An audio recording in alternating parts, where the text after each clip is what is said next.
गंगा नदी के किनारे एक साधु रहते थे। वे न केवल विद्वान थे बल्कि उनके पास जादुई शक्तियां भी थीं। एक दिन वे ध्यान में मग्न थे, तभी बाज की चोंच से एक चूहिया छूटकर उनके हाथों में आ गिरी। उसकी छोटी सी पूंछ व काली चमकीली आंखें थीं। उन्हें वह बहुत अच्छी लगी, पर घर ले जाने से पहले उन्होंने जादुई मंत्रों के प्रयोग से उसे एक लड़की में बदल दिया। वे उस लड़की को घर ले जाकर पत्नी से बोले, तुम हमेशा से संतान चाहती थी न, तो लो आज से यही हमारी पुत्री है, इसे पूरी देखभाल व स्नेह से पालो। साधु की पत्नी भी अपनी पुत्री को देख प्रसन्न हो उठी। वह उसे राजकुमारी की तरह पालने लगी।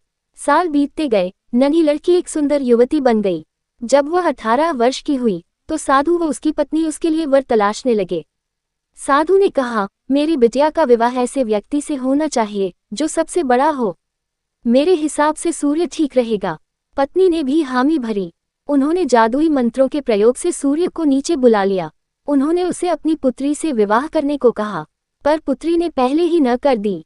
वह बोली, पिताजी, ये तो बहुत गर्म है, मैं उससे विवाह करूंगी जो इससे भी बेहतर हो। साधु निराश हो गए। उन्होंने सूर्य से कहा कि वे ही कोई वर सुझाएं। सूर्य ने कहा, बादलों के देवता से बड़ा कौन होगा, उनमें तो मेरी किरणों को भी रोकने की शक्ति है।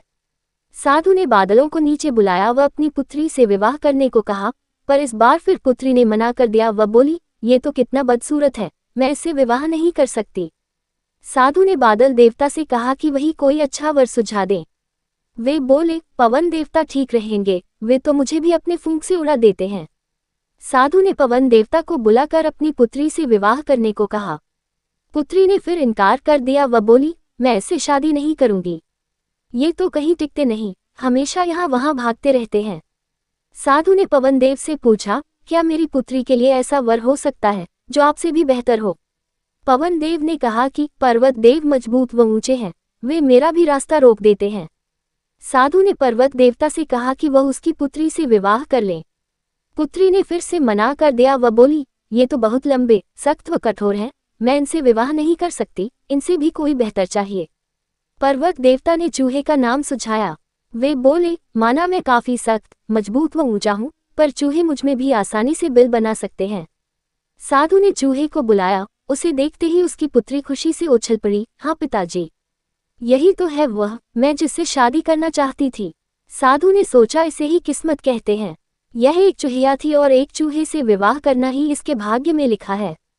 उन्होंने जादुई मंत्रों के प्रभाव से पुत्री को फिर से चूहिया बना दिया। चूहा व चूहिया विवाह करके खुशी खुशी रहने लगे। शिक्षा कोई भी अपने मूल स्वभाव को नहीं बदल सकता।